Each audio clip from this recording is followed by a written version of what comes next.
आज माझ्या आराध्याला मला हे कळाना की आराध्या की तिला पार्ट ऑफ द बॉडी शिकवू का तिला कसं संरक्षण करायचं ते शिकवू. म्हणजे म्हणतात ना देऊ वाटाना, आता आराध्या कोणाकडे देऊ वाटाना, आपल्या लोकांसोबत पण देऊ वाटाना असं व्हायला लागलं आहे. आणि जो एक आई आणि जी बाप आहे ना, ह्या मनांमध्ये सगळ्यांच्या मनामध्ये दुःख तयार झालेले आहेत आपल्या प्रत्येक बाळाबद्दल.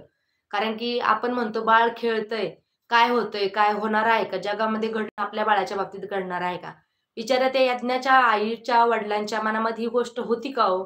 की आपल्या बाळाबद्दल असं होऊ शकतं. आपल्याच जवळचा व्यक्ती असा नराधम करू शकतो. तुम्ही सांगा जवळच्या व्यक्तीने केलं तर आपण बाहेरच्यांवरती काय विश्वास ठेवणार आहे? त्यामुळं आपले बाळं कोणाकडे द्यायचे नाही एक गोष्ट. आणि ज्यावेळेस आपल्या बाळांना फिरायला जायचंय, आपण स्वतः जावा त्यांना फिरायला घेऊन. तुम्ही स्वतः एन्जॉयमेंट करा. आणि आत्तापर्यंत आम्ही आमच्या घरामध्ये जेवढ्या पण मुली आहेत, आम्ही जेवढ्या त्यांना फिरायला वगैरे जायचं असेल, मी माझ्या बहिणींना वगैरे सगळ्यांना आम्ही सांगत असतो. पोरी फिरायला जायच्या म्हणत आहे. भले मावस भाऊ असू, मावस बहिणी असू, दुसरे असू, कुणीही असून ते. पोरं सोबत आहे, तर तुम्ही स्वतः त्यांच्या सोबत जावा. फक्त पोरं-पोरी पाठवू नका. आपले जरी असले बहीण-भाऊ असेल, तरी पण पोरं-पोरी पाठवू नका. तुम्ही आई किंवा वडील हे दोघांपैकी बाळाच्या सोबत जावा. बाळ म्हणन, पोरगी म्हणन, "मम्मी तू नको येऊ, तुम्ही नका येऊ, तुम्ही ज्येष्ठ नागरिक आहात, तुम्ही छोटे आहात." नाही. एक कुणीतरी मोठं पाहिजे. लक्षात ठेवा. कुणीही लक्षात ठेवा. कुणीही असून द्या. का तर कोणाचं कृत्य कुठं बदलन, कोणता नराधम निघन ते आपण सांगू शकत नाही. वैरे हा कोणीही असू शकतो. त्यामुळं आपली मुलगी आहे, जोपर्यंत आपल्या मुलीचं लग्न होत नाही, तोपर्यंत तिचं कर्तव्य आपलं आहे. उद्याच्याला नवऱ्याच्या घरी गेल्यानंतर कर्तव्य त्याचं आहे.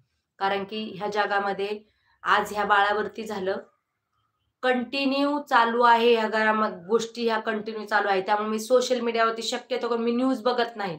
कारण की न्यूज बघितल्यानंतर माझी तळागाळाची म्हणतात ना, मस्तकाला आग जाते. मला आवडत नाही ह्या गोष्टी. मला म्हणजे सहन होत नाही ही गोष्ट घडलेली. आत्तापर्यंत किती लोकांवरती झालं. लोकं नुसतं मेणबत्त्या फिरवतात. हे बंद कर, ते बंद कर, एवढं हे करतात. मी म्हणते हे ज्यावेळेस कृत्य केलं ना त्या हरामखोरांनी, त्यावेळेसच त्याला पोलिसांच्या स्वाधीन करण्याच्या ऐवजी ना तिथं दगडांनी ठेचून मारायला पाहिजे होतं. आणि मारल्यानंतर मग म्हणायला पाहिजे होतं, आमच्या पोरीच्या बाबतीत हे असं केलं. आमच्या पोरीची ही डेड बॉडी बघा आणि ह्या पोराची डेड बॉडी ठेचून मारलेली बघा. म्हणतात ना, अशा मुलांना आहे ना, त्याचा जो प्रायव्हेट पार्ट आहे ना, तो कट केला पाहिजे आणि त्याला आहे ना, म्हणतात ना, तळी-तळी म्हणतात ना, मरणाचे ना अश्रू त्याला गेले पाहिजे.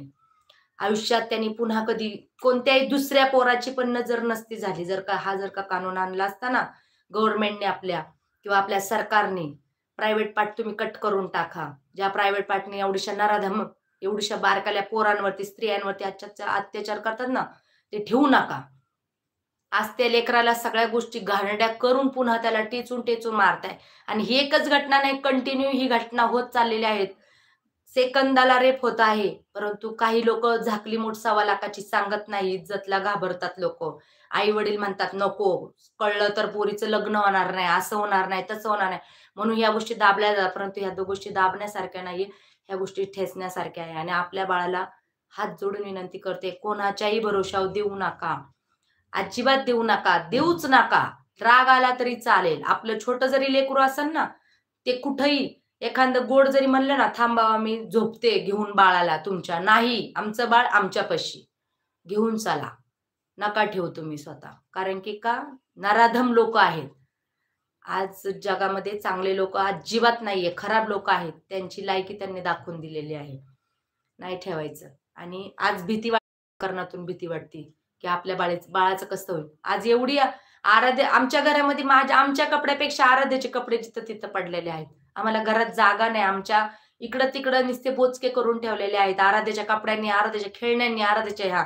आज त्या यज्ञाच्या आई-वडिलांना किती त्रास होत असेल, हं? 3.5 वर्षाचं लेकरू आहे, एवढूसं त्याची खेळणी बघून किती डोळ्यातून अंतकरणात. माझ्या पोरीच्या इकडं भर खेळणी पडलेल्या आहेत. एका पार्टला बघितलं ते आई ती पुन्हा लेकरू येणार आहे का रिटर्न? रिटर्न येणार आहे का? नाही येणार आहे. म्हणून मग ह्या अशा हरामखोरांना जे लोकं म्हणतात ना, त्याला वकील नाही दिलं पाहिजे. खरंच वकीलपत्र अशा लोकांना दिलं नाही पाहिजे. कुणीच नाही दिलं पाहिजे. वकीलपत्र जर समज भेटलं नाही, तर तो माणूस आतमध्ये बाहेर निघू शकत नाही. आणि असल्या लोकांना ना पोसायचं नाही मी म्हणते. पोसतात ना म्हणून हे लोकं माजली झाले. ह्यांना